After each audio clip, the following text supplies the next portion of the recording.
What's going on, everybody? Welcome to the RBS Cinema podcast. I want to play a game. What's your favorite scary movie? We'll float down here. Yes, we do.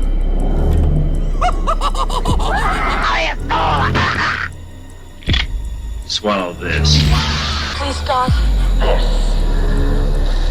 Here's God. Here's Johnny.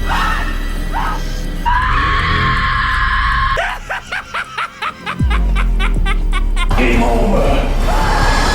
RBS. Lovely.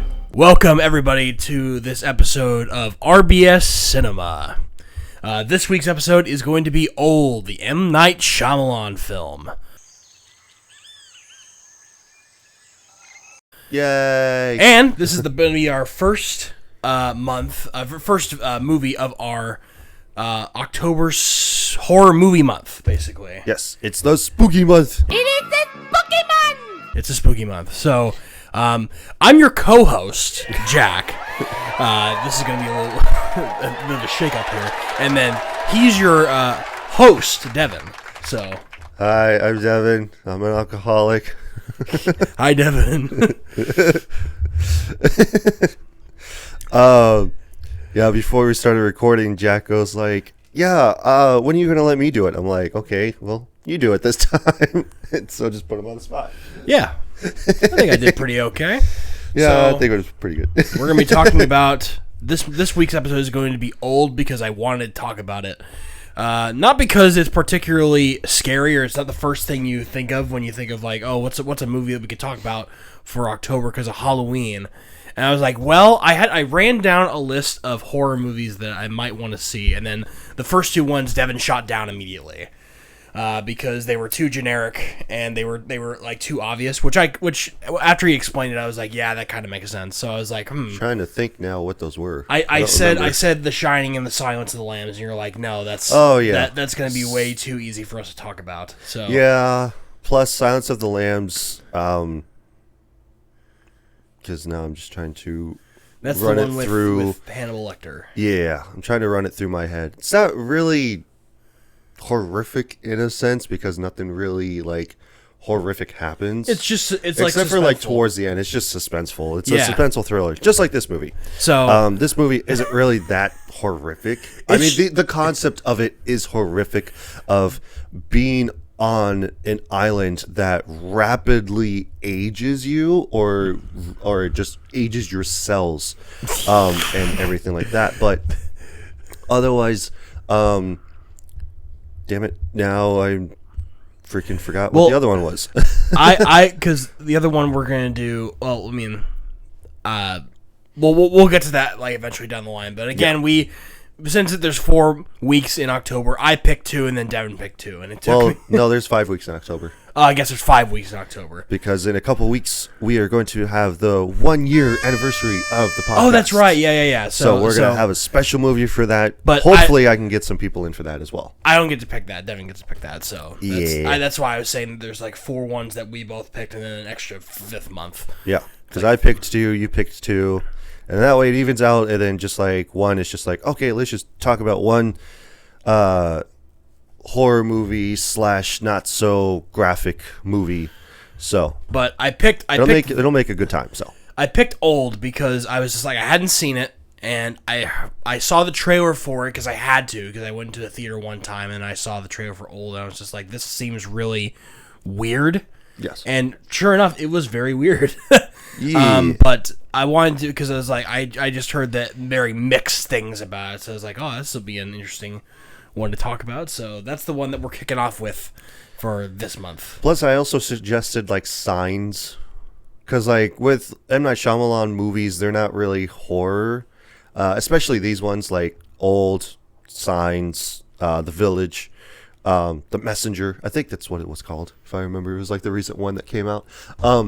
But And there's also like I feel like Split is a horror movie. not necessarily. They're all like suspenseful thrillers. I guess. So they're not really horror movies in the sense of like gruesome deaths and stuff like that. It's just like scary moments that happen. Not really jump scares, but it's just like, oh man, like what if this be freaky if this happened?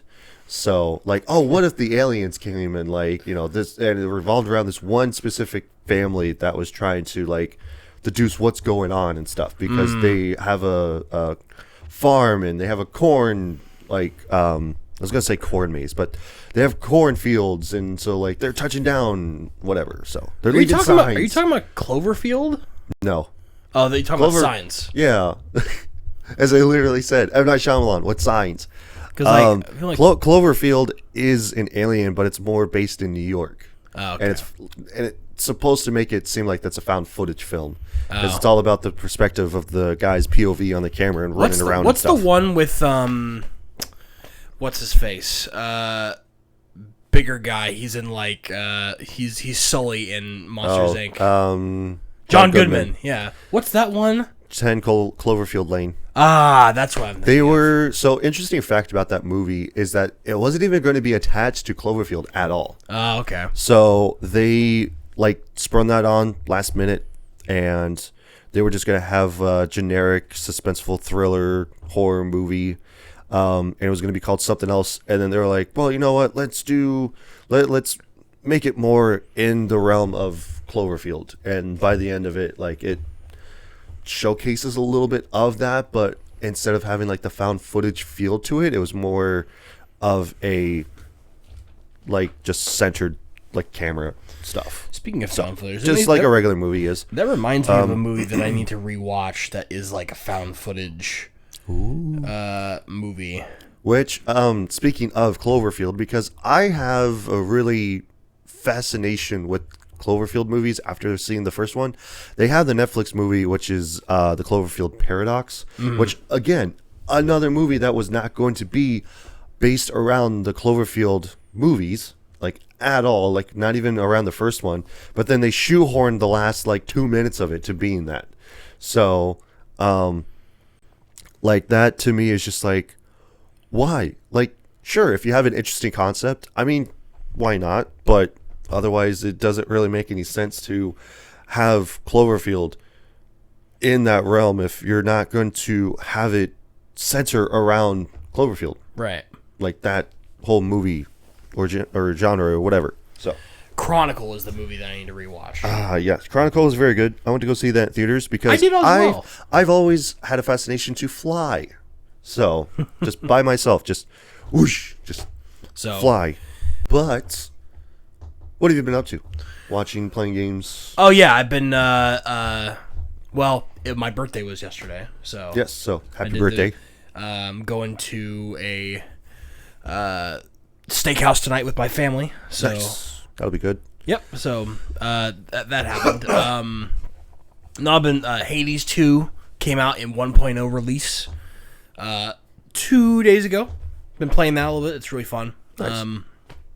Other than that, just been went to go get groceries today. You know, just been looking forward to this weekend because the Huskers do not play today, so I'm enjoying a nice, relaxing Saturday once again for once. Yeah. Until tomorrow, where there's more football. So.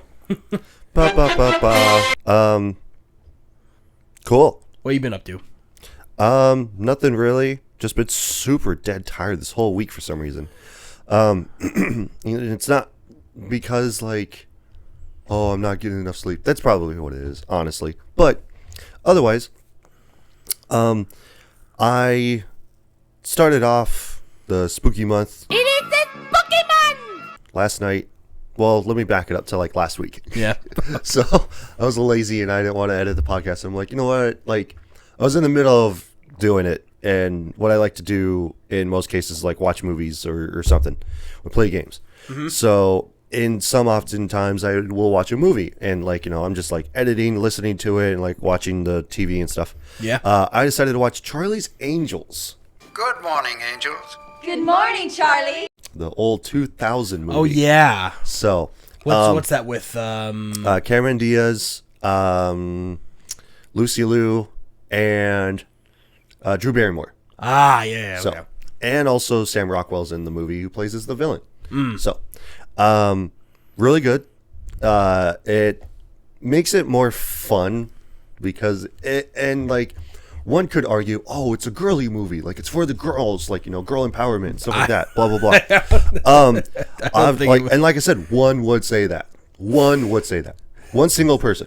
I don't honestly know. To me, I just think that like their chemistry for them being on screen together and them laughing and having a good time, I'm like, oh yeah, that's actually pretty good. Like I like that in the sense of like them having a good time and on set and what they're doing and stuff like that. I'm like, plus they also had like a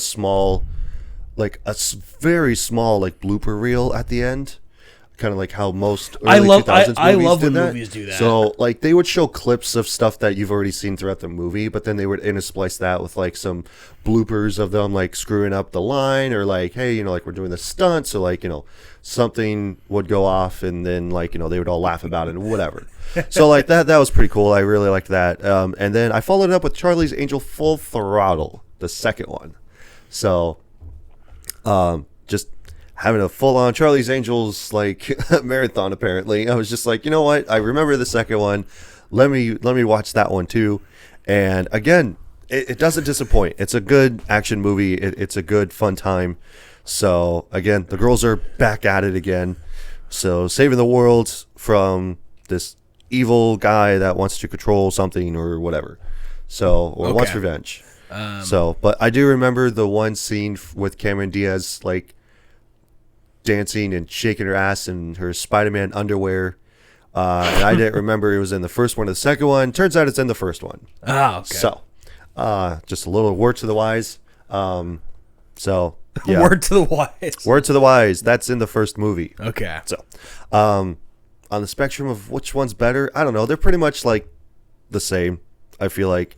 I think that the audience score is lower on the second one because not a lot of people really liked it. Plus, it's also based on the old TV show too. So they actually had one of the angels in the original TV show in the second one to make a cameo. I was like, oh, that's cool. Because like I was looking out, I'm like, where are the cameos? But at that time, nobody cared about cameos. Yeah. They're just like, hey, let's make Starsky and Hutch with Ben Stiller and Owen Wilson when that's an old TV show. Or what was the other one? I don't remember. But yeah, like let's make an old TV show into a modern movie and do that and see what happens. And like, you know, it popped off. So Yeah. but otherwise, last night I decided to start the spooky month off with seeing the first.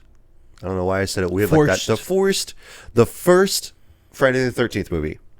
So, and I do think that it's pretty odd and bizarre that they decided to kick off this franchise with his mom being the killer the whole time. Kill her, Mommy. Kill her. Don't let her live. I won't, Jason. I won't.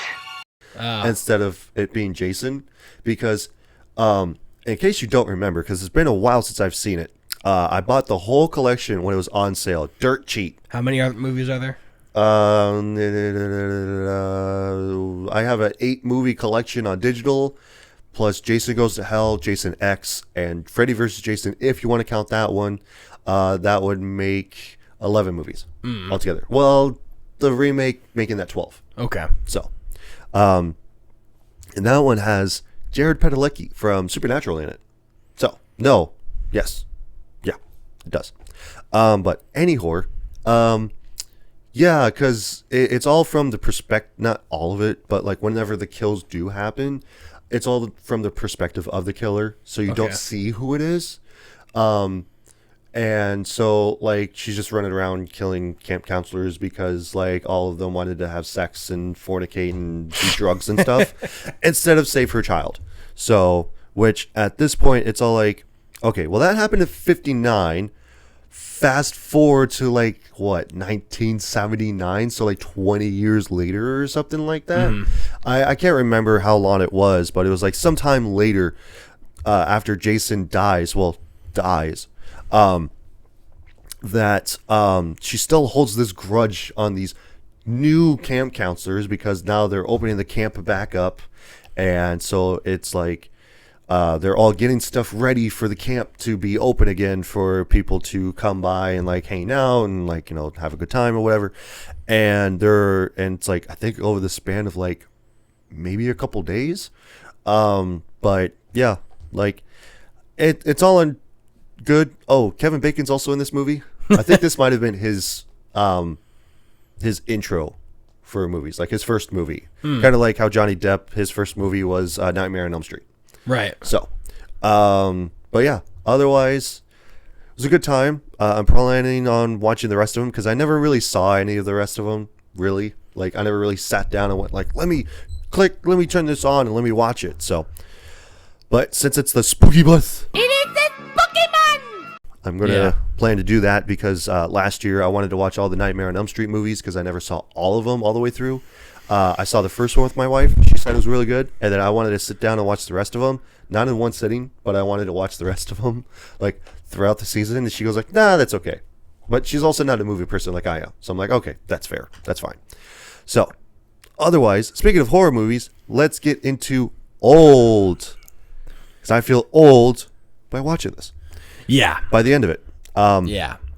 It's kind of a slosh. It got old. Yeah, it got old very quick. Like, and I even told this to my wife last night. I go like, the concept of it, very spooky, very scary, right? Like, again, you're on an island. Time is going by very rapidly. Yeah. So like a day turns into like what, 50 years or something like that.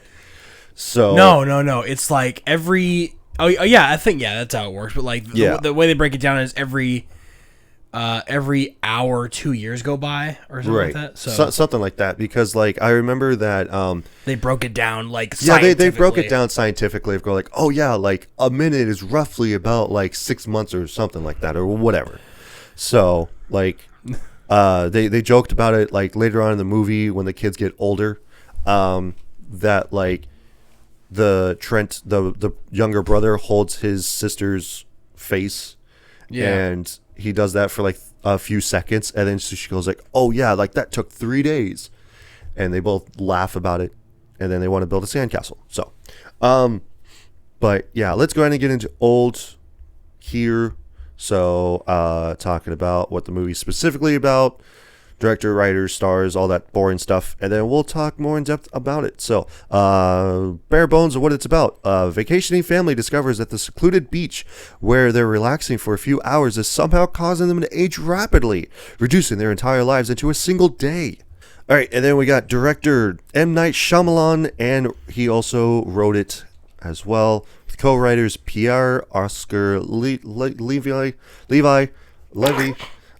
Sorry, I'm horrible at pronouncing names. Also talking Frederick Peters as well, with 2 E's for Peters. And then got a slew of the cast here because there's many different people. So bear with me here as I butcher everybody's name. So we got Gail Garcia Bernal, who plays as Guy. Vicky Krieps plays as Priska. Rufus Sewell is Charles. Alex Wolff is Trent at aged 15. Thamazin McKenzie is Maddox, aged at 16. Abby Lee is Crystal, I should say. Nikki Amuka Bird is Patricia. Ken Loon as Jaren, who, if you remember, was in Saw. But I never seen Saw. Yeah, I was gonna say, as soon as I said that, I never did Saw with you. That was with Sam. So, but yeah, he was in the first Saw movie. So great time, watch it. I watch it every year. I go in chronological order, or not chronological order. No, I just go through release order. Any horror. I got Eliza Shanlin as Kara at aged 15. Aaron Pierre is mid-sized sedan, which I think is funny.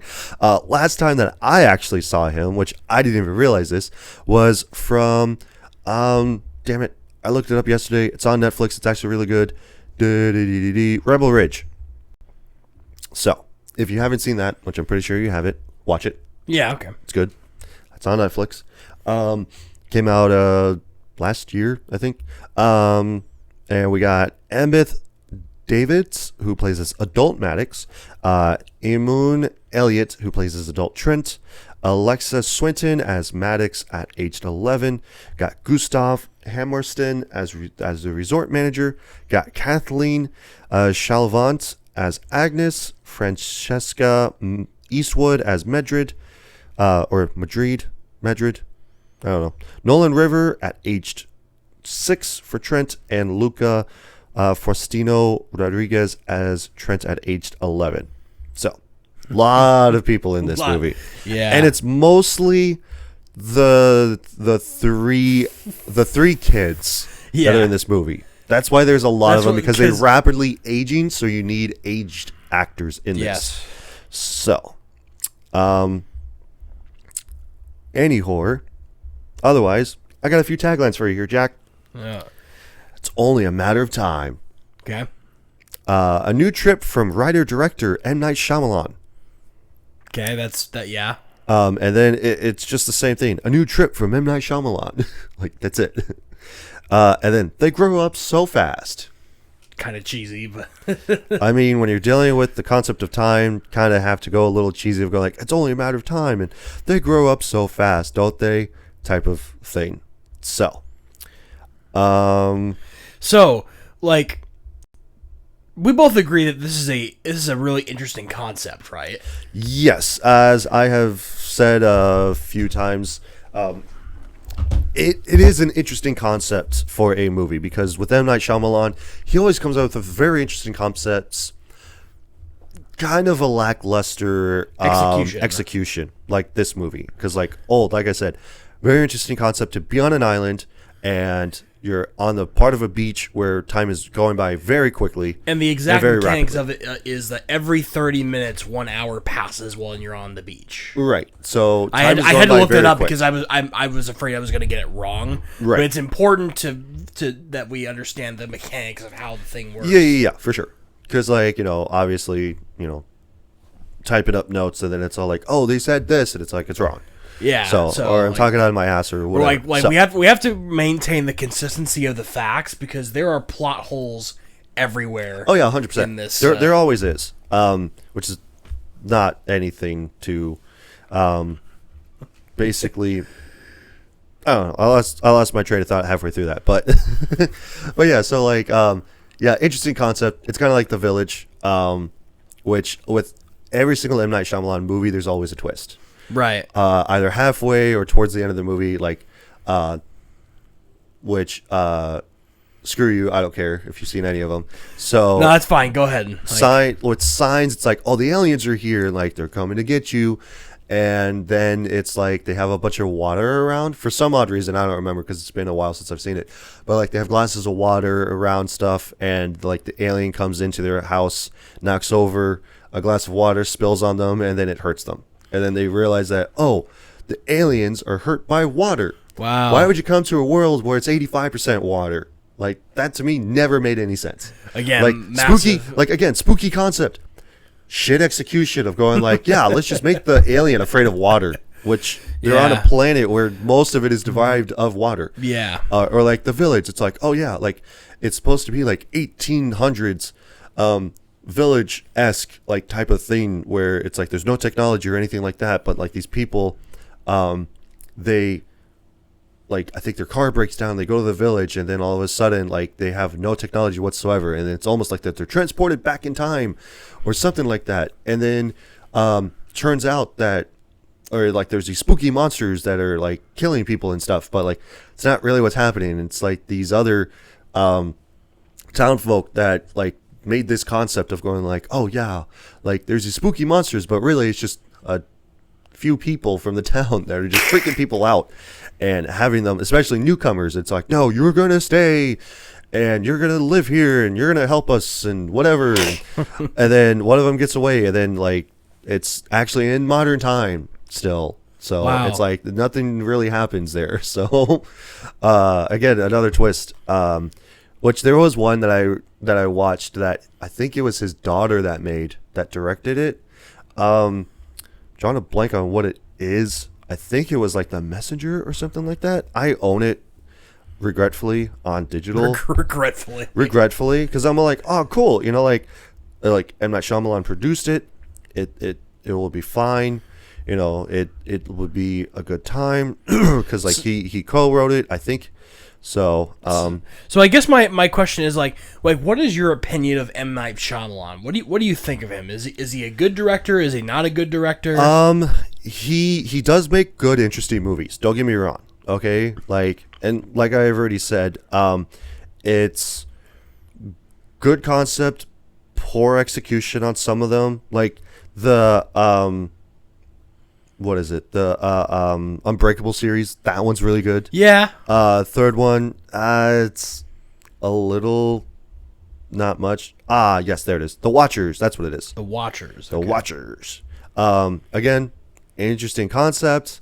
But it just like at some point it kind of just falls off, right? Mm-hmm. It's not a generic horror movie where it's all like, oh yeah, like we got the guy, or like, oh man, the killer got away, so like better luck next time type of thing. Like, it's an interesting concept, but then it falls off like sometime through the movie, like especially with some of the acting that's in this movie with who was it? I already said his name. Aaron Pierre. Yeah, Aaron Pierre, where he's mid-sized sedan, and like basically his catchphrase is just "damn." Oh damn! Like damn. That's it. It's just like damn. Like I was telling this to my wife too, because it was a while since she's seen it too, where it's like, you know, his girlfriend or the girl that he's seen or whoever washes back up on shore because she's dead. Yeah. And they discover her body, and like he gets up and he looks at her and he goes like, "Damn." Oh damn. Damn. And then like later on, because like they put a towel over her to like basically let her body rest or whatever, and he gets curious. He takes it off, and then it's just her skeleton, which you don't see. You just see her rib cage like through the ribs, which from the camera, and he's just like, "Damn." And like that's basically his whole thing. Like his nose is constantly bleeding, and he's just like, "Damn." And he has like an insightful thing with Maddox when she's like aged at like 16, I think. Yeah. Of where, because she's a big fan of him because he's a rapper and stuff, I guess. Yeah. And she's just like, he starts telling her his life story of going like, yeah, my mom's a lawyer, my dad's a dentist, and so like I'm like, yeah, of course, like he comes from money, so of course he's a rapper. Yeah. In some cases that's what happens. Otherwise, some of them actually come up from nothing, and they come from everything. So kind of like Eminem. But regardless, he starts telling her about like his life story of going like, yeah, my mom's a lawyer, my dad's a dentist, or vice versa, or whatever, and then talking about how reason why they came to the island is because he was getting sick, and he started talking to her, the girl, because she was also sick, and they came to the island, and so like he wanted to be at the beach and relax a little bit. Yeah, he's wanting to experience some zen, you know. Yeah. So like that was the whole reason why that he was there. It gives backstory on some of the characters. Yeah, because he doesn't really talk about his backstory at all with any of the other people of why he's there. Because like his girlfriend's body washes up on shore, and then they start accusing him that like that he killed her because he was already on the beach by the time they got there. And his nose was bleeding, so he has like this rare disease of like he has like blood clots, so it causes his nose to bleed a lot and stuff like that. So because like everybody goes around the room going like, who are you and why are you here? What's your job and what's your profession? Yeah, so I'm just like, because that's what Trent does, and like all of this is like foreshadowing. Yes, right? yes. A lot of so it's like a lot of foreshadowing, which I have written up so that way I would remember.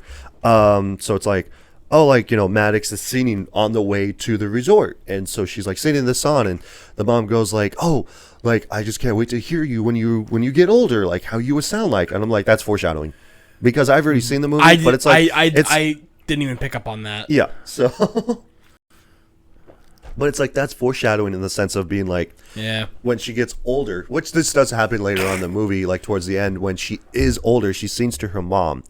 And so she gave her mom her wish of going like, well, I can't wait to hear what you sound like when you get older. So at that point, like I was already like mentally checked out of this movie. So I was like, I probably would have picked that up. I'll probably pick that up if I ever watch this movie again a second time. Right. So... But that's an interesting observation. Yeah. So it's like that sort of thing of going like, oh, like, you know, that's what happens earlier in the movie of going like, oh, like I can't wait to get older and stuff like that. Like especially with Trent like running around the resort, and like especially with this friend that he meets at the resort Idlib? I think it's Idlib. Idlib. Yeah, and so like they're running around, and he just starts asking people like, "Hey, what are your names or what are your occupations?" What are your names and occupations? And it's just like, "Oh, like I'm so and so, and like this is what I do, and like I'm blah blah blah, and like whatever." So it's like that whole thing is really interesting because then later on you find out that like, oh, he's really good at remembering this stuff because he goes up to these three people. One of them is actually a police officer. And at the end, you see him walking up, and he goes like, "Yeah, you're a police officer, aren't you?" And it's the same guy, right? Because like Trent is a lot older and stuff like that, and so like he remembers him. And it's only been a single day since this whole thing happened, in the span of this movie, where they're a lot older and stuff, and everybody's dying and everything. But they would pretty much have him walk up to the cop and go like, "Hey, you're a police officer, right?" And he goes like, "Yeah." And he goes like, "Hey, I have some information for you." And it's like this journal that they find on the beach, yeah, of going like, "Oh, like Which they discovered all this bunch of stuff." How convenient. So they have to shoehorn some of this stuff in. But looking through my notes, when they get into the hotel room and the dad's like bringing in the luggage and stuff, and so the boy's like trying to help him, like Trent's trying to help him. And he's like, "Okay, like, thank you, like, I got it." And like, he's still holding on. Like, if that was me and I had a kid and he was doing that, I'll be like, "Let go, you little shit. I'm trying to fucking put this in the room. Like, go sit down." It's like, I get it. He's trying to help and be annoying, but still. But we're slowly introduced with each character as we progress through the beginning part of this movie, where we got Crystal and her husband, who's the old doctor guy, who doesn't really age that much in this movie. The adults don't age that much. Yeah, they don't age that rapidly. The only one that really does that is probably Crystal. Yeah. But the thing I don't really like about this whole opening scene, like we're setting up all this exposition of like all the characters that are going to be on the beach. Yeah. They don't really like hyper focus in on the characters. Like you look at them, you show up and you think, "Oh, these are just other guests at the hotel." Yeah. And they're not like you don't actually think they're going to be on the beach too. Like Right. you see them show up later and it's like, "Oh, it's the person from there." But like you're never like hyperly introduced like for example, a good way to do this is like in the movie Knives Out. Yeah. In the movie Knives Out, there's many different characters in that ensemble have their own specific personalities and things. Yeah. And the way they do that is they by the interviews and stuff like that, but also we get to meet them a little bit before like all the events in that movie go down, and they hyper focus on them so that like, okay, this is an important character. In this one, they just sort of like gloss over that there are the other people that are there besides the main family. Yeah. You think it's just gonna be the main family, and then all the other people show up, and it's just like they introduce so many other characters, like the police officer you said, like the two girls are sitting next to you, but they don't mean anything. No, it's it's specifically him, because then he comes back at the end and he goes like, "Hey, you're a police officer, right? Here you go." Which is kind of like, it kind of makes the first part of this kind of like a blur. Yeah. Because the whole time you're waiting for, okay, when do they get to the beach? Right. Because that's the whole thing. Yeah, that's the whole thing that So you've been it's seeing like- on promotions and trailers and stuff like that. It It's takes like them a long being time. at the beach. Yeah, It takes them a it's long like, time because... what, a quarter of the way through the movie, because like, oh, like, we have to set all these people up and stuff. Yeah, the whole first quarter of the movie is just a lot of setup, like Yeah. them arriving at the resort, them getting a cocktail, right, and stuff like that, because that becomes important later. Yeah, like towards the end of the movie. Him, the little Trent boy messing around with Idlib, and them for some reason creating a special code, which they never showed in the first quarter of the film. But all of a sudden, like, yeah, we did special codes and stuff like that. No, they did. Did they? Yeah. Oh yeah, they did. It was like when the parents are fighting and Maddox and Trent are in the other room. But they only showed them doing it once. Yeah. But towards the end, like he only talked about it, and like when they're building the sandcastle together when they're older, and he goes like, "Yeah, like I can't believe this. Like we thought we were spies or detectives or something." Yeah. And she goes like, "Oh well, why don't you go and decode it?" And he goes, and so like, no, but why didn't you do that originally? Yeah, like I it's like, understand why you're did you playing wait with friends this and your long to sister do and it? Like- stuff, but like, we don't see them write up that code. Yeah. Right. We only see the one where well, it's that's like because ice cream it was tomorrow. Yeah, well, it was like Idlib was the only one that did it. I know, but we never got to see Idlib writing the code and giving it to Trent. Because he doesn't matter that much. But it does matter because how did Trent get that other note? We're just going to he took it with him. I know he took it with him, but it's the idea of we just got to see it sort of off screen, that's convenient. Yeah, it's show not tell. It's basically what it is. Yeah. But also we do get to see the Crystal and the old sugar old doctor daddy guy and his mom and the mom and the dog, and then the male nurse and his epileptic wife. Yeah. Because we're slowly introduced with these characters because I did think it was funny that they have that kind of relationship. The Jaren and his wife joking about the epilepsy of going oh, you always got to be the center of attention. It's all oh yeah, that sort of thing. And I'm oh yeah, that's that's a healthy relationship right there when you can poke fun at that sort of thing because you have that relationship and you know that you're just joking. Yeah. So I would do that with my wife. I think those two are the best characters in the film, honestly. Oh yeah, 100%. They're the most enjoyable to watch. And I think they have the best acting. Yeah, I also do hate people that are like Crystal. Yeah. How they're just they're pitch perfect and it's all I can especially when she was going do you have this calcium protein drink type thing, and it's or is that just a catchy name? And it's no, it's very high in calcium. She goes good because I need my calcium. It's then drink milk. Drink some milk. If you are deficient in calcium, you should be on a more calcium specific diet, lots of dairy, lots of and they sell calcium vitamins and stuff too, so you could just take a vitamin too. So if it's that much of a problem, she seems very attractive for someone who has a calcium deficiency, right? So it's and then her acting like that makes it not very sad when she inevitably dies, right? Because I do like how she dies, but we'll get to that later. But and then I like also how they're having of course we have the two parents, the family, Priska and Guy. Which, by the way, fantastic name for a character, Guy.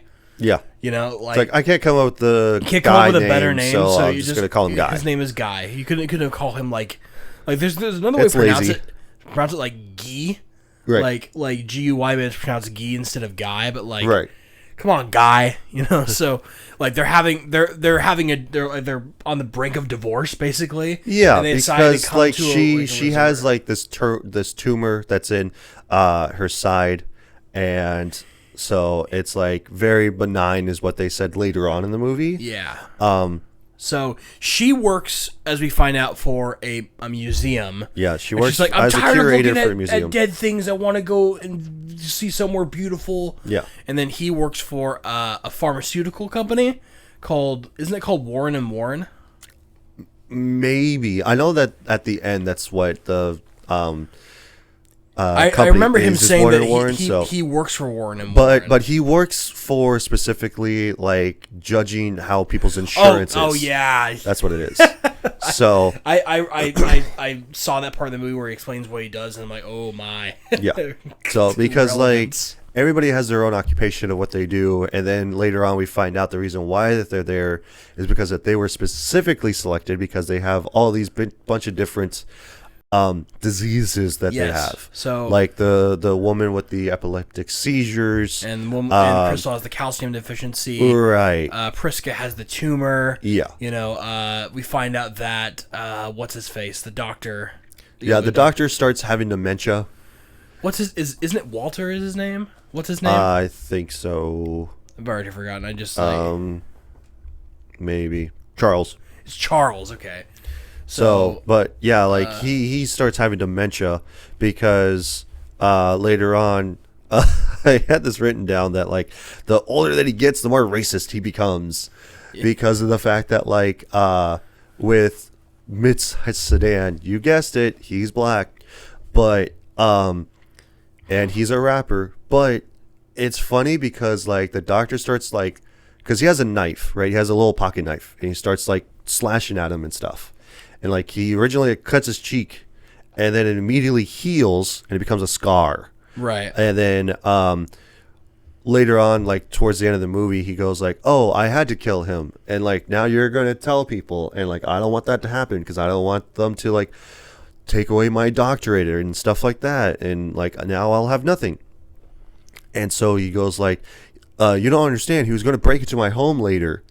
And like especially when it's like midway through the movie, he starts talking to Jaren, about where he goes like, "Oh yeah, like you know where I live. You're gonna break into my house," and he just goes like, "What? No, like we met 5 minutes ago. What are you talking about? Like I'm Jaren. I'm a nurse, and I don't know where you live." I used to see you in our neighborhood. Who are you? I'm Jared!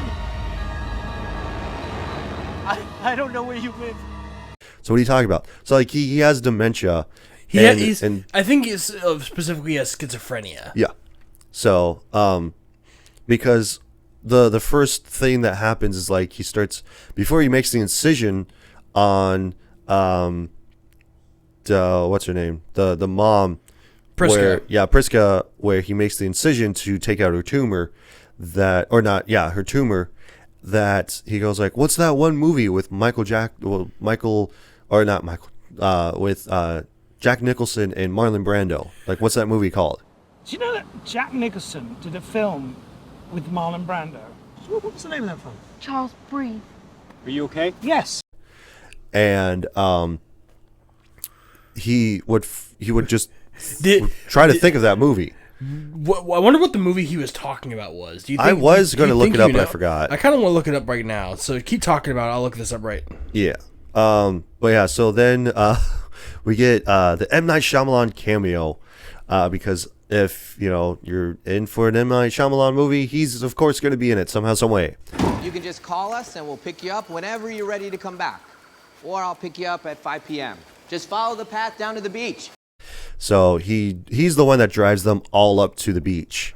And he's very dismissive of all of them because he just goes like, "Oh, like once we get up here, you guys will get out and it's only a couple minutes up the road and like, you can't miss it. It's you'll make your way to the beach." Yeah. And especially where it's like guy asks him, he goes like, "Oh, is all of this food?" Like, yeah. and it's basically to have them eat as time goes on. Right. And he goes like, "Oh, like, are you sure that we need all this food? Like, like, is that all right?" And he just goes like, "Yeah, like, you've got 3 kids with you." Yeah, 3 kids with you. And he goes like, "Oh, it's kind of a waste, but okay." And then like, especially Charles, he just goes like, "Oh, aren't you gonna help us carry this stuff? Because like, you got a few old people here and like children." And he goes like, "Oh no, you guys are fine. Like, you guys make your way up. Take a couple minutes.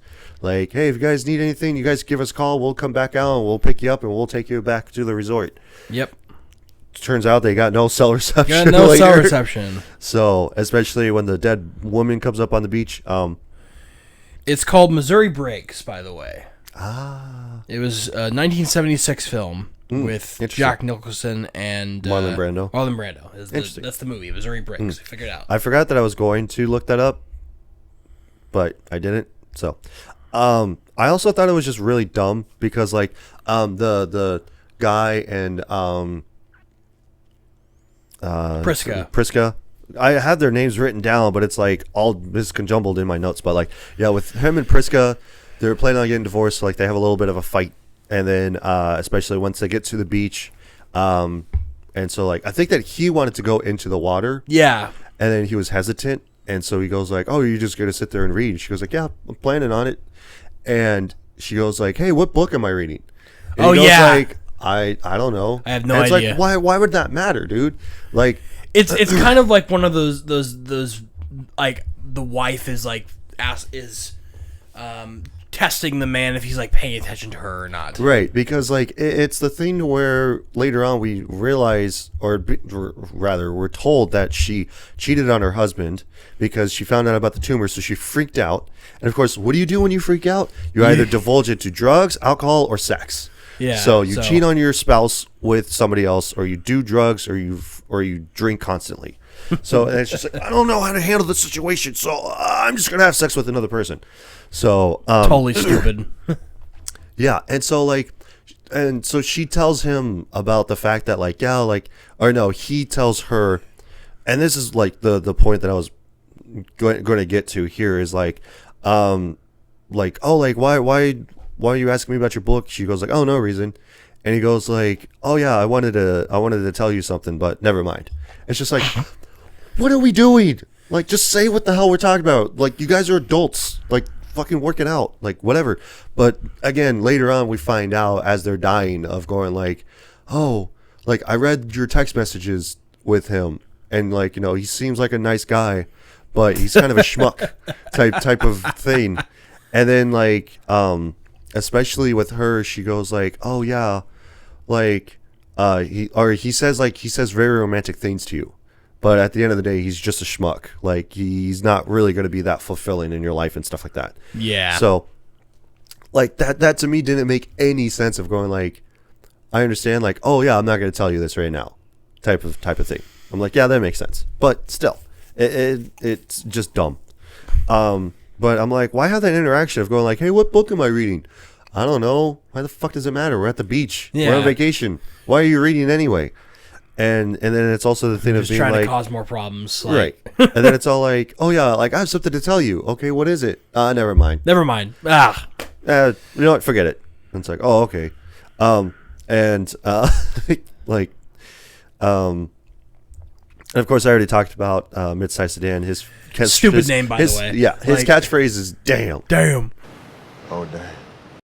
So So like Mid-Sized Sedan's just like huddled up with his knees to his chest in the corner while Yeah. he's already on the beach. well, like the whole thing is that he was waiting for her to come back, and she never came back. Yeah. And then her corpse washes up on shore, and then he's all like non-deliver of him saying like, "Oh damn." Well, it's like Trent goes swimming and then he's back in like a Well, like they're playing like hide and seek. yeah. So like they're trying to find him. He's in like this cove, little cove thing, and then like so he's off to the side, and then all of a sudden her body washes up, and bumps up to him.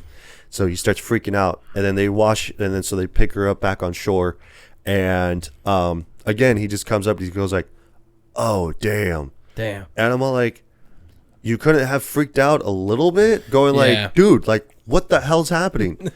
And then they all start freaking. Well, more specifically, the doctor starts freaking out on him, going like, "Oh, do you know her? Did you kill her? Your nose is bleeding, so that means that she was fighting for her life."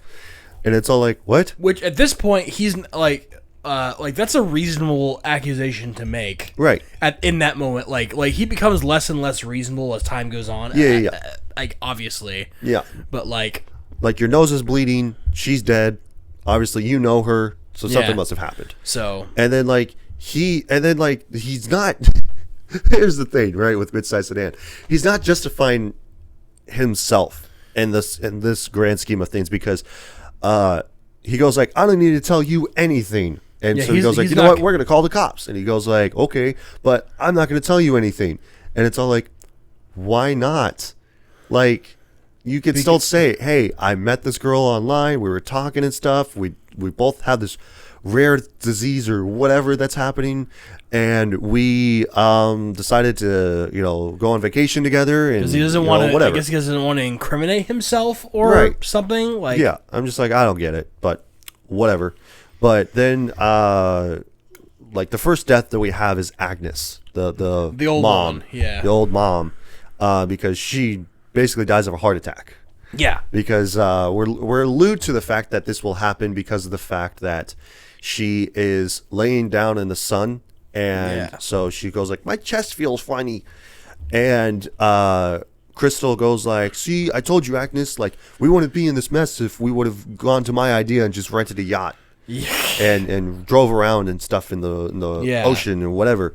It's like, well, you're not wrong there. So like So- the event or the events happen is like naked woman like they bring her out of the water and she's on the shore now and they cover up with a towel. Then Agnes dies. Yeah, because like, oh yeah, we didn't even like say that like the first thing that we're introduced is him and her are at the beach, and so she goes swimming. Yeah, she goes skinny dipping. Yeah, she goes skinny dipping, and that's the whole thing. And like that comes full circle back around later on when all the families come in and they start hanging out and stuff. Yeah. So I guess technically that's the first kill is her because she was first introduced in the movie, but we're not really like said anything who No. they are or anything like No. that. So But yeah, so like I guess technically she's the first kill, and then it's Agnes, because then they walk away for like 2 minutes, and then all of a sudden she has a heart attack. Yeah. And then Crystal starts freaking out, like your mom is like, oh, your mom's like having a heart attack. I don't know. Like I looked away for like 2 seconds, and then all of a sudden she's dying. So. And then the dog dies. Yeah, the dog dies because like either of old neglect age, or old age. I would assume it's old age. Like and then we have the scene where they're cutting open the tumor. Oh my god, So- this scene was absolutely terrible. I hated every Yeah, second of because this. like obviously it's CGI, so like they make the incision and it instantly closes up. Yeah, so And then it becomes a scar. And then they're like, "Oh man, like what are we doing?" And then Jaren, who's the nurse, goes like, "All right, what we're gonna do is cut her open, and we're gonna hold open the wound so that way we can get the freaking thing out." Because she collapses, and they're saying like, "Oh, like she's got like a tumor, but it's benign. but it was benign," is what we were told. And like, "Oh, really? Like it's the size of a softball." yeah, And then once they take it out, it's like the actual size of a cantaloupe.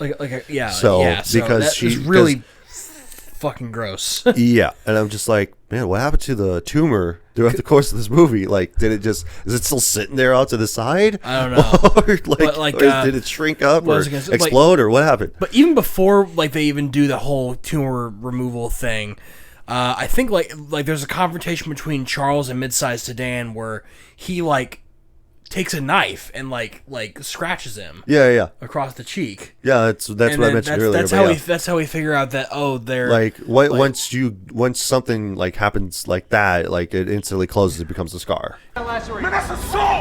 Yeah, because I mean because of the time mechanics on the beach. Right. They don't understand just yet. Yeah, because then they start talking about the time lapse type thing later on when he takes the towel off of his girlfriend and goes like, "Oh shit!" But like, I think before that, like Priska knows there's something wrong with Trent and Maddox. Yeah, and we don't get to see it right away. Because well, like the it's thing is like that like screen. they're talking to Priscilla and Jaren, and because he goes like, "Oh, like what do you do?" and like, "What are your names and stuff?" What are your names? What are your profession? Yeah, and so Maddox is all like, "Oh, he's really good at this stuff," and so he goes like, "Oh, like I'm a nurse, and she's whatever." And she studies whatever, and she's a psychologist. Ah, that's what it is. Yeah, she is a I think she psychosis excels in or something in like group therapy. Yeah, something but like that. She talked about group psychosis at some point. So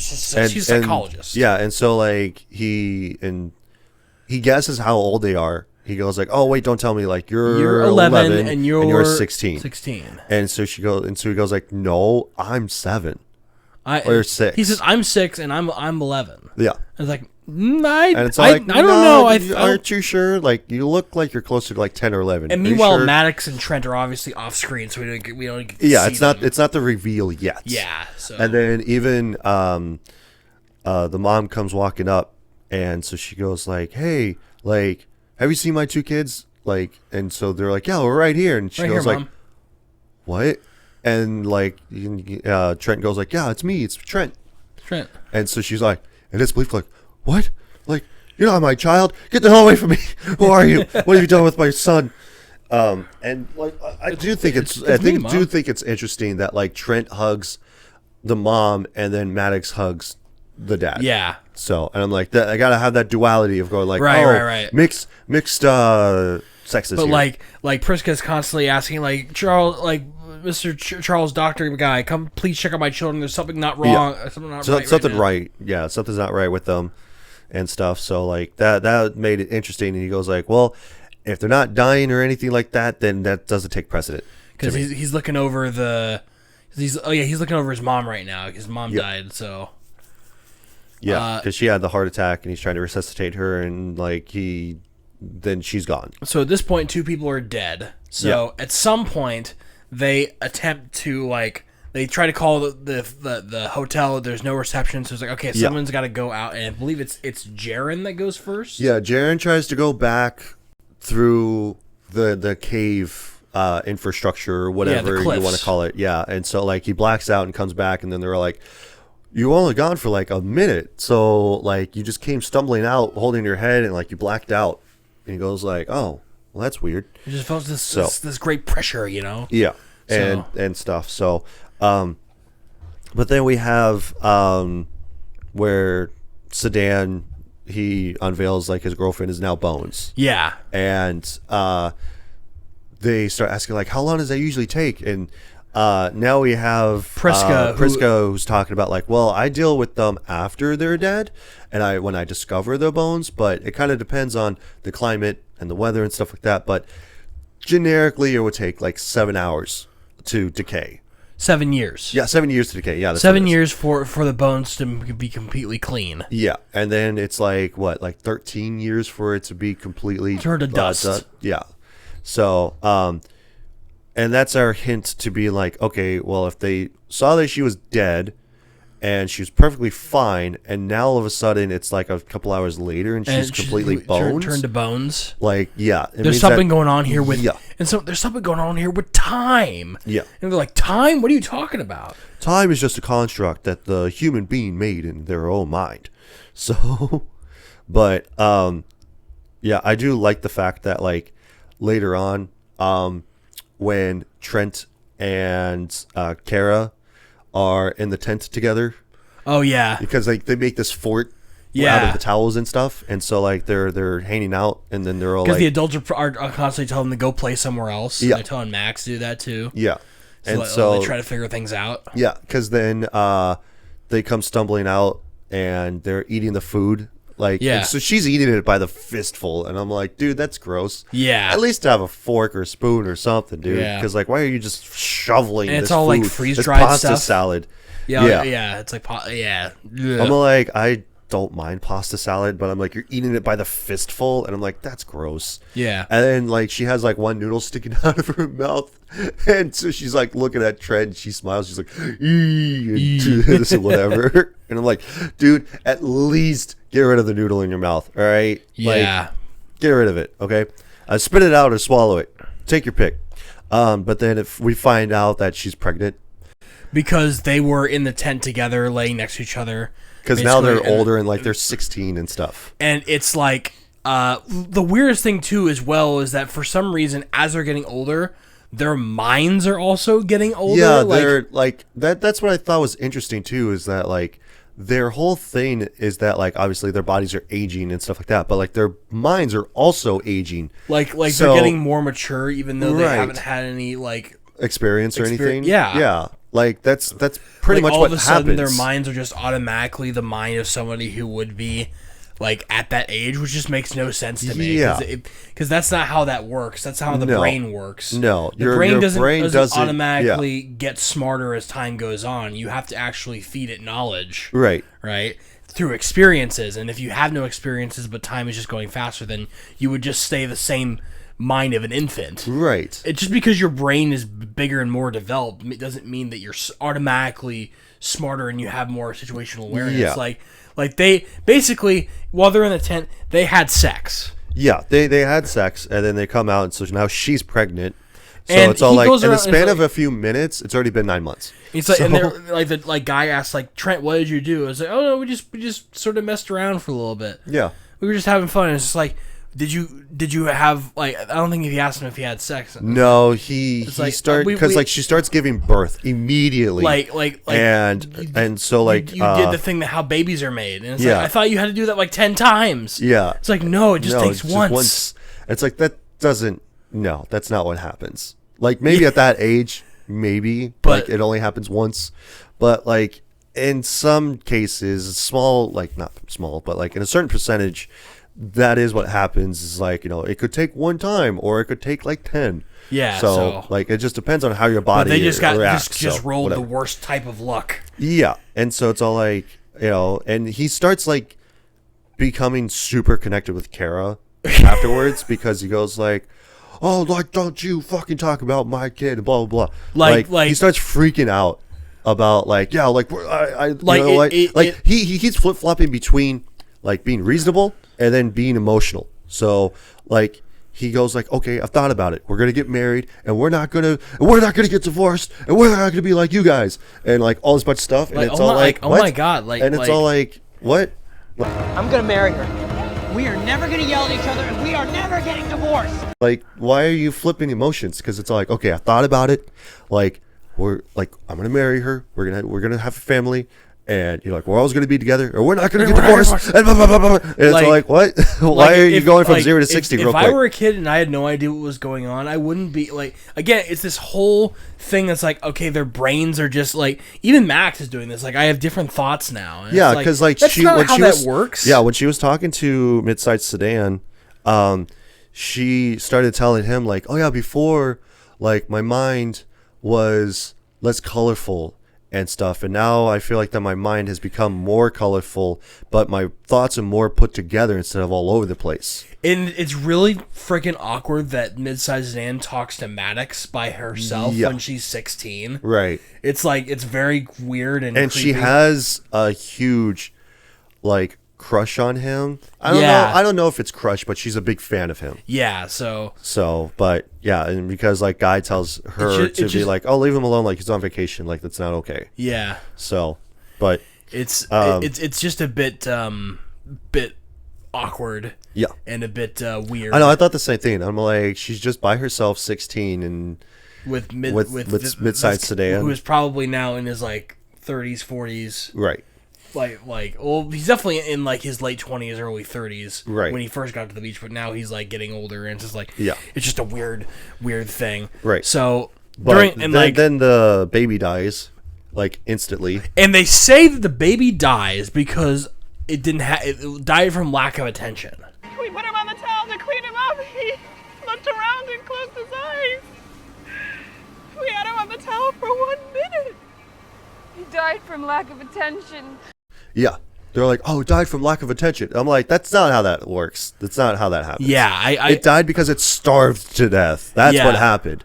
So, but like, yeah, like they didn't say like, oh, you didn't get enough food for it. Which how are none of them starving to death? By the way, right. That's my biggest thing too. It's like the kids are constantly hungry throughout the course of this movie, right? Right. They're like, oh, I'm hungry again. It's only been 2 minutes. But if time actually worked like they said it would, and their but like I guess it's only affecting their cells.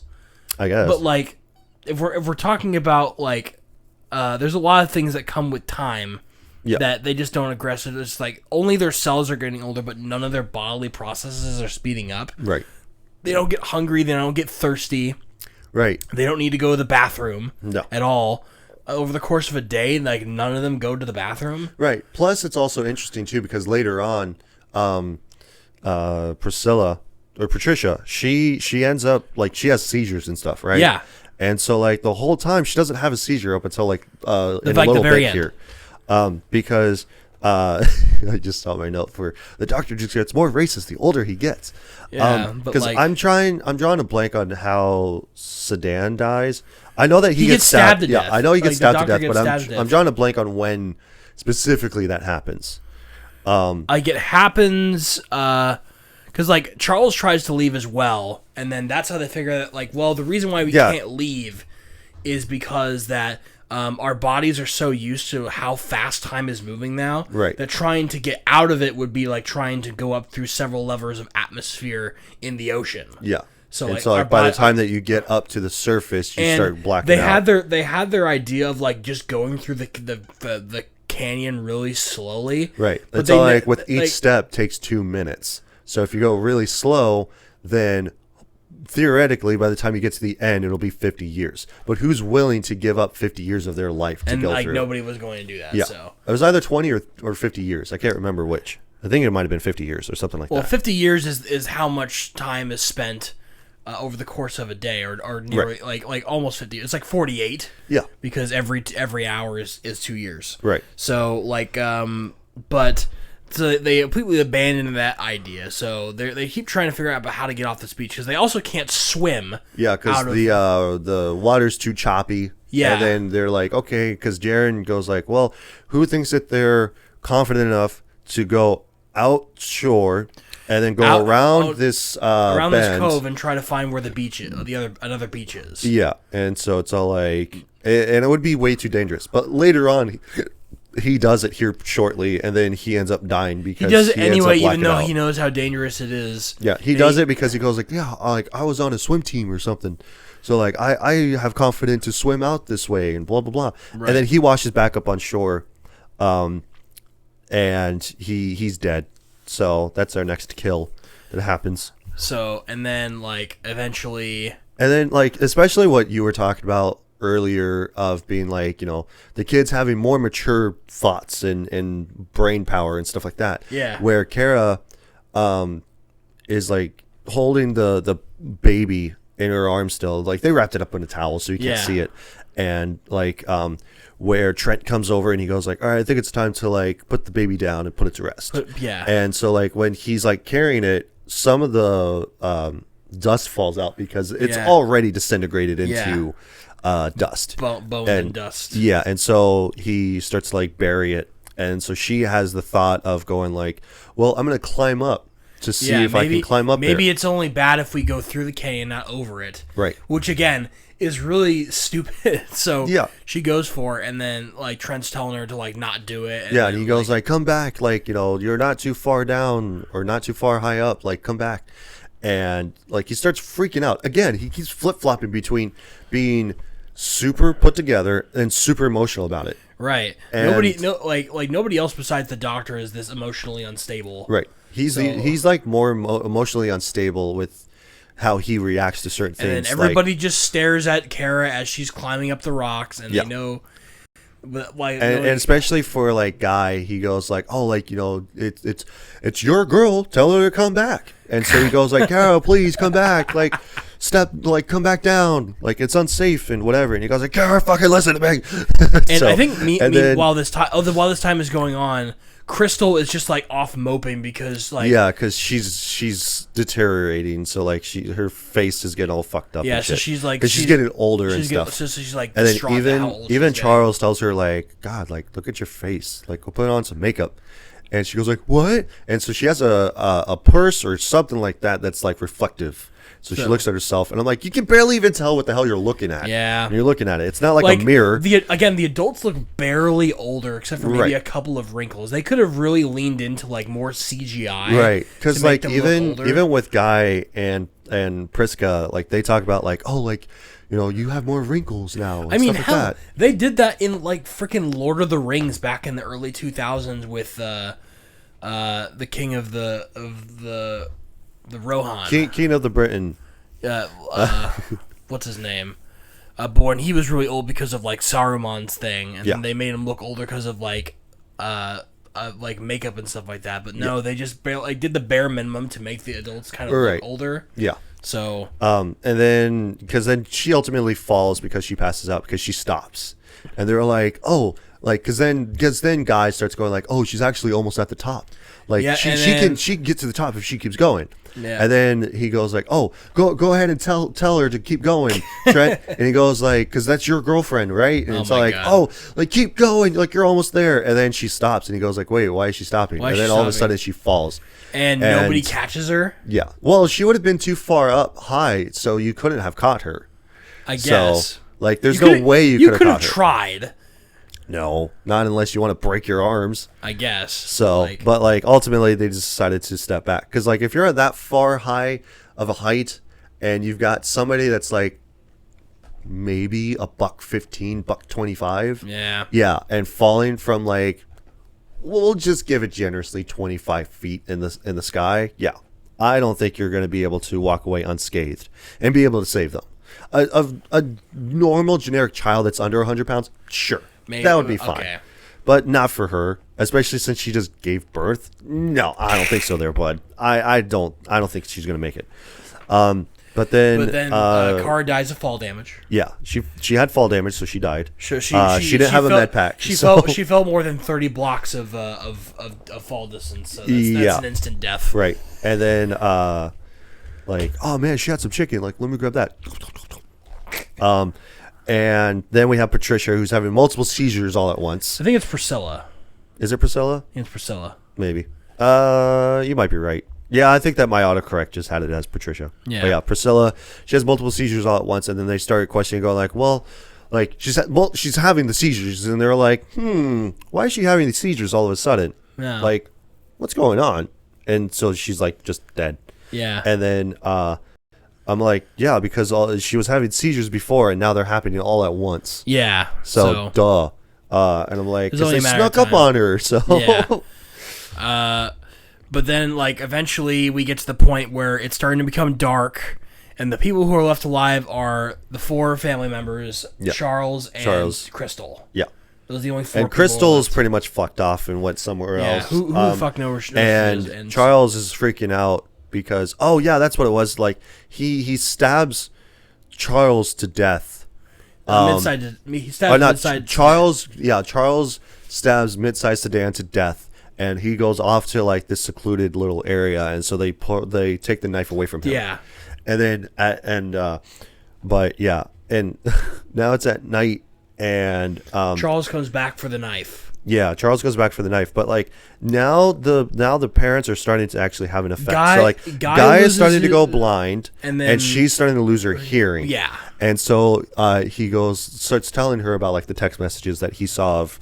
Her and the random guy that she slept with, and I wanted her to be like, yeah, so the thing I mentioned earlier, I found the text messages, and you're like, he sounds romantic, but ultimately I don't think he's that good of a guy for you, and blah blah blah and whatever. And I just wanted her to go like, what? Yeah. Just go like, huh? Well, what'd you say? That would have been a really sad, touching moment. Yeah. Where it's just like, she can't hear him at all because she's going old, so he never got a chance to say what he wanted to say to her. Yeah. But then she ends up hearing him anyway. Right. So she goes like, yeah, I can barely hear you. And like he doesn't like throw his voice out, or he doesn't like yell or anything like that. No. So, and then we have Charles coming back, and then he's like trying to stab them to death. Yeah, and this is what I mentioned earlier, was him going like, yeah, you're going to tell everybody that like I killed this guy, and like, that I'm a racist, and all this bunch of stuff, so I got to kill you. Or it's like, no, I'm going to lose my job because of this. Like, yeah, I'm going to lose my doctor because and stuff. Like he was supposed to be he's like a surgeon or a person in the ER. Yeah, he was like a surgeon and somebody else, I don't remember. But like he was a really serious doctor that performed like special operations and stuff like that. Yeah. But like he had to get away because apparently he said he had one of his episodes. Right. So that's why they're there. So now he's experiencing mental deterioration over the course of an entire lifetime. Right. So he's just become completely insane. Yeah. Because and especially where it's all like they're trying to figure stuff out, and he keeps asking about this fucking movie, dude. He just goes like, "What's that one movie with Marlon Brando and Jack Nicholson?" How much it keeps happening. Yeah, I'm just like, I think he asks like 5 times. He even asked it like twice in a row. Yeah, he goes like, "No, there's that movie with it's got Marlon Brando in it. and Jack Nicholson. Like, what is it? Like, somebody tell me." And it's all like, like, "Dude, shut the fuck up, shut up." And then we mentioned that like Jaren tried to go swim off by himself, right? Yeah. And he came back because he drowned. Right. Because like, why would you think that like being in the water isn't as safe as going through the cliffs? Right. We already know that because like, and you already said earlier like that in Mid-Sized Sedan's girlfriend went out for a swim, and he was waiting for her to come back, and she never came back. and she wasn't even trying to like swim away from the cove. No. You're trying to escape the current. Yeah. And swim like a long distance way. Yeah. And it's like, you already said that it was too dangerous, but you're doing it anyway. Like, right. Knowing that if you get too far away from the, like, I mean, I don't think he was like, oh, it probably doesn't work for in the water. Like, of course it does. Right. So like that plan was never going to work. No, not at all. So also, I do want to also mention this as well, that like Alex Wolff, in case you don't know, he was on the Nickelodeon show of the Naked Brothers Band, I think is what it was called. Oh yeah. And so now he's just become like a more like horror icon. And so like the first movie that I remember him being in was Hereditary. So, and I was just like, oh cool, like it's this guy. So like I've always known him to be the kid from the hit Nickelodeon TV show Bare Naked Kids or something like that. Bare or like Naked Brothers Band. Yeah, the Naked Brothers Band, that's what it is. But yeah, like because I'm looking through all this bunch of stuff. I recognized him. Yeah. Oh yeah, he's in Jumanji. That's right. Yeah, he was in Jumanji. He played as like one of the kids. Yeah, he played as the main kid. Yeah, and then he was in Hereditary, and then I think that's when his stardom pretty much like catapulted, was like him being in Hereditary, being a horror movie and stuff. So, because after that he's been like in small roles and stuff like that, but like And he was in Old. and then he was in this one. He was in Pig, which wasn't a horror movie, but it was actually really good. I would actually say to watch it. So, but like, so back to Charles like trying to slash Guy to bits, and it's like he can't see him, and he's just going like, "Who's there? Who's there? Who are you?" And then Guy tries to tell Priska something, but she doesn't hear. What is he trying? Oh, to say? he goes like, "Priska, like, where's the knife? I can't see him."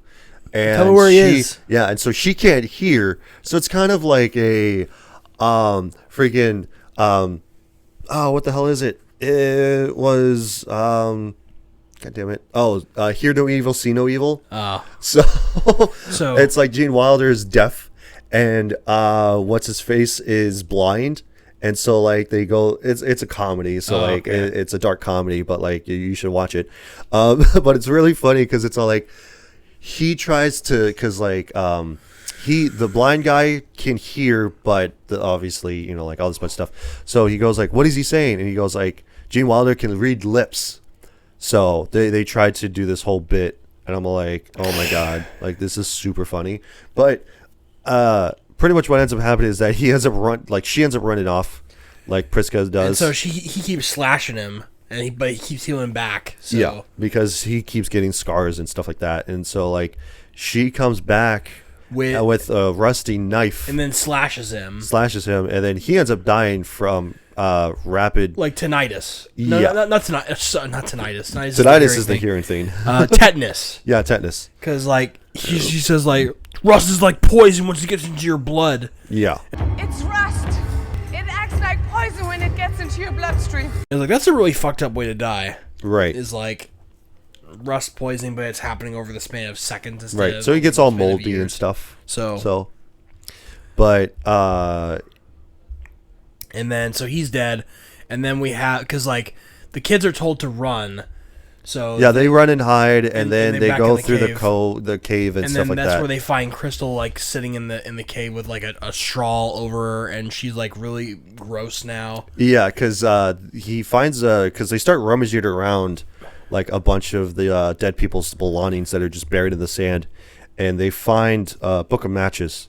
And so he keeps striking the matches, and so like showing her, she goes like, "Turn out that light! Like I'm ugly as fuck! Like get away from me!" Yeah, she's like throwing rocks. Yeah, and then what is it like? Like Max throws a rock at her. No, she lifts up a heavy rock and she's gonna throw it at them to kill them. Yeah, but ultimately her arm breaks because of her calcium deficiency.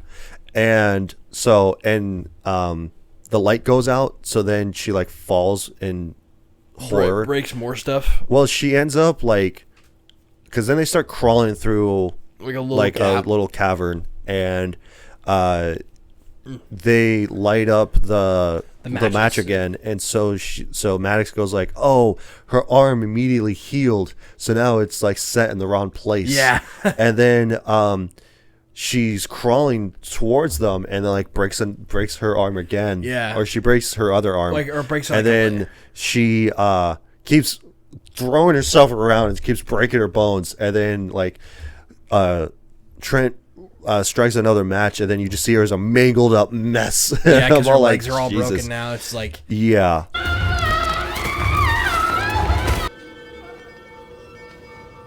Yeah, because like her legs and arms keep breaking and they keep setting, and so like she is this mangled mess. So and I'm like, that's awesome.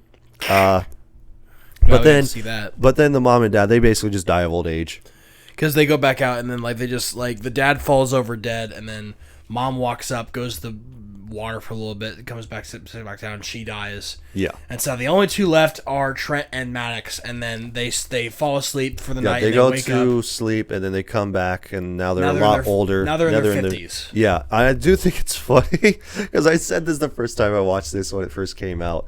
That like I'm like, why does he look like Stanley Tucci with a bad wig? Like, I'm like, why does he look like Stanley Tucci though? Kind of. And like, did we mention at some point that like they notice that there's lights over on the cliffs? No, so like Trent realizes that there's like some reflections going up on over the ridges, and they're like, yeah, it looks like there's like a light or something over there, and like they can see like people looking over the beach basically. So like that's how they know that like something's going on. Something's going on with the resort, that like they're keeping us here basically. Yeah. Because like how would they be able to call for the resort to come get them if there was no reception down there? Right. So that's like they sort of are kind of already on to them that like the resort is something's going on. Trap them there basically. Yeah.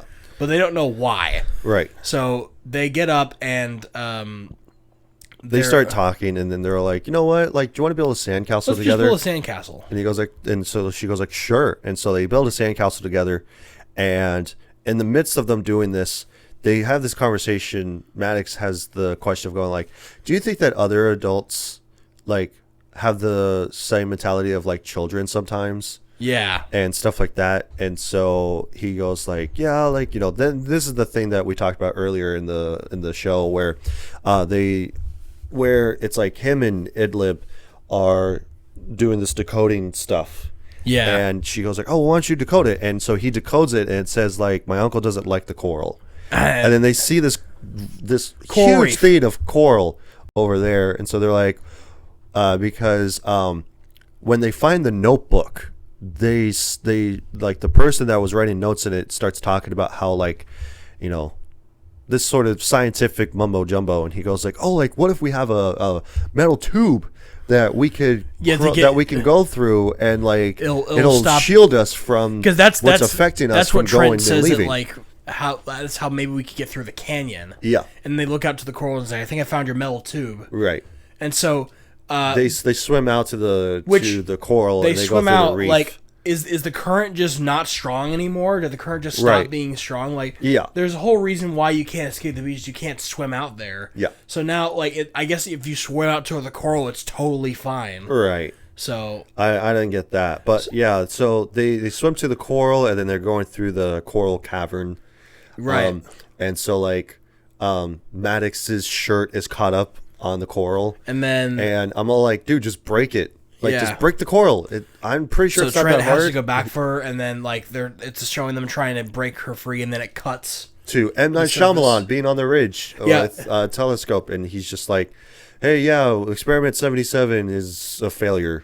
Yeah. So like, I'm coming back, and like that's the big twist that this was actually an experiment, that the beach is an experiment and stuff like that. So like, it's because we've got these team of doctors and stuff that they're creating these experiments to try to cure diseases and everything like that. So the premise is basically that they found this beach. Warren and Warren did. They're a pharmaceutical company. Yeah. And they just happened to find out this beach. So they decided. So okay, this beach is a beach that turns you old and has rapidly accelerating time. Yep. Why don't we use this beach to test medicines? Right. So they literally, or no, not test medicines, but test. I think test medicine, because the main doctor guy, he comes up and he goes like, yeah, like we had one of our patients who had seizures, where when she first got here, she was having them constantly. We gave her her a cocktail. Yeah, a cocktail that had one of our drugs in it, and so she had them, and unfortunately she died from it. But in the span of 15, 16 years, she didn't have them. So we basically found a cure for epilepsy. Right. And so it's all like, oh, if you and take then they clap. It's like, woo, yeah, we did it. So like and then it's like a lot of details are revealed in this last part of the movie, right? Where and because like, that's literally what happens. So like, number one, the beach is being used by the resort and the pharmaceutical company to test medicines. Two, they use the reason that they use the beach is to be able to test the effects of people over like what the effect of the drug would be over the span of multiple years in just a day because of the accelerated time frame. Right. And also they made one of the guys made a request like, hey, can we not put the mental disease patients with the physical disease patients? Yeah, because that's what happened with like Charles. they can't determine what's happening to the human mind when it comes to that sort of thing. Yeah, so, and then they also asked for they asked for a moment of silence for for the people, and they realized that like, oh, there's no way off the beach, so we're never gonna get caught, basically. Right. So they because everyone here dies because no one's able to figure out that you can go through the coral. Yeah, because even M. Night Shyamalan, he was talking about like how, oh yeah, like this is the furthest that anybody has gotten to, but hasn't really made it out of the coral. And they're like, how did they figure out about the coral? Right. You know? Yeah. Because like, of course, and then like mostly because of the book that they found in the sand. Yeah. Plus the decoding message that Trent did was like, my uncle hates the coral, and then that's what made it click together. Was like, oh yeah, that's the metal tube. We can go through the coral and stuff. So when they go back to the resort, the uncle and then the woman who is there, who is like the head waitress or something like that. Yeah, Madrid. Oh yeah, Madrid. Yeah, Madrid. So we see the same scene of like, because they set up another family to come in, and it's like an older you couple. only get invited to the resort, or you can only find it, I guess, because like unquote. Priska found it on a random listing of like, oh, this seems so cheap. Well, it was the thing that like she went to the store and they printed off a receipt, and that was on the receipt. Yeah. And then so she looked it up, and then it was too good to be true. It's really cheap and stuff, so they decided to do this vacation. Yeah. So you only get invited if you have some sort of medical affliction on you. That's how they get to choose you, like who gets to go down to the beach. Right. Because then even Guy starts talking about like, well, they have all of our passports, they have all of our stuff, so they can like get rid of all that stuff and make it seem like that we never left. Like just had a bunch of missing persons, you know? Well, not even that. Just like. Well, yeah, pretty much that, but it's like it would make it seem like that we never even left the house. Right. So like we get cut back, and it's like a same exact rerun of the first couple scenes of the movie where they introduce another family, say welcome to the resort, we've been expecting you. And then somebody bumps into them. Yeah, and then like I'm sorry, and it's Trent's voice. Yeah. So we realize that like Trent and Max made it out. Yeah, because then I think that what happens is that he gives the cop the notebook, like I mentioned at the top of the show, and then I think that's when they knock into the Madrid. Who's trying to give the drinks to the new people that show up. Yeah. And then he's like, then the main hotel manager, he's trying to put this lid on it and stuff, and then the cop is on the phone with someone, probably another like police officer, and he goes like, "Oh, like are these like 3 of these people are missing? Are these people missing too?" Okay, yeah, it's like, oh, okay, I'll send you the rest of the people that I have on here, and then we cut to them being back in the coral reef and like what happened there, and so they finally were able to like break the coral. Incredible how they were able to hold their breath for that long. Yeah. You know? I know. It's like that's salt water. Weird. They're underwater in a coral reef. Like like most people would really like panic and not be like. They get to a point where they're able to get a breath of fresh air of like a little hole that's in the top of the coral, and then they get through, and then they pop up, and then they're like, now we gotta go to, because then they start seeing the fish swim around them, so they know that they made it out. Yeah, because there's no like fish and stuff on the beach. Yeah, there's nothing alive because it just instantly dies. Animals do not have like a long of a lifespan as humans do. So yeah, and then we have them being on the helicopter that they're leaving the resort. Yeah, and the cops all like, yeah, we got in touch with your aunt. Yeah, like you guys got in touch with your aunt and stuff. Like how do you feel about all this stuff? And he goes like, well, how would you feel if your 7-year-old nephew told you that you're now 50 and like you have to take care of him? And so then it just like, and then it ends.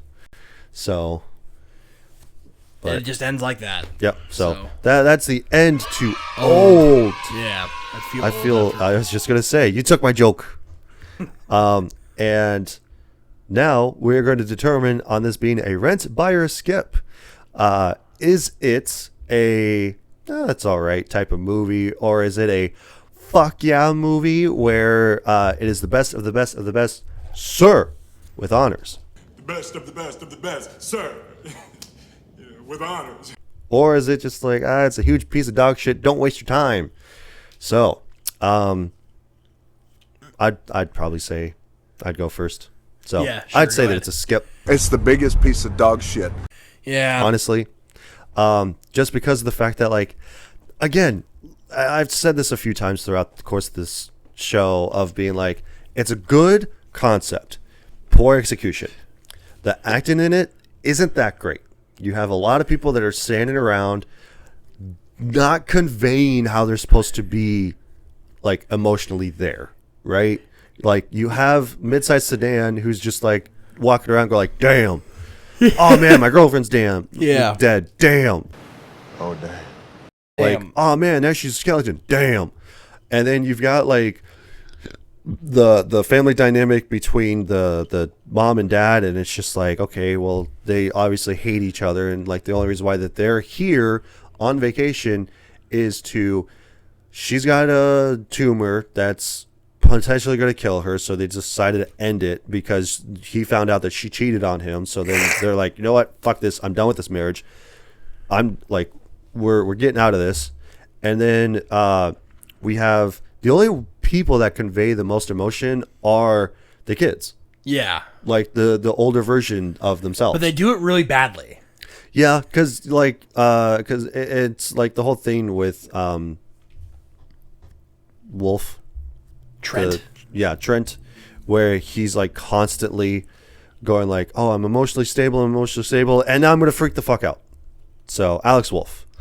So like there's that whole dynamic, which is just very strange. Right. So it's all like, yeah, like, you know, that's it. I thought about it. I'm gonna marry her, and we're gonna make a family, and we're gonna stay together, or we're not gonna get divorced like you fucks, and all this bunch of stuff. So it's like, oh my god, like. Tell me, that is this movie rated R, rated PG-13? PG-13. Okay. A lot of M. Night Shyamalan movies are rated PG-13. Yeah, because like this movie, it's not because like they're not horrific. They're just like horrific thoughts that we have. Unsettling. So yeah, they're unsettling is what they are. So this movie was it's a thriller is what it is. It was unsettling. Yeah. So, but yeah, and it's all like, you know, and you know, like again with M. Night Shyamalan movies, there's always that twist, but it's always like, oh, like here's a reason why that this movie is happening in the first place. So, and it's just like, oh, okay. So, but yeah, ultimately, I just say it's a skip.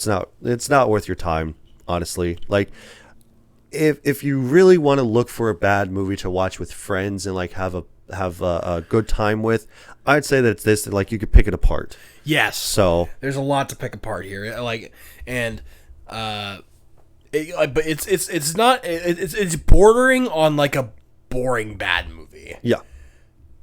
Because like at times there's not a lot of stuff that happens. Sometimes it does.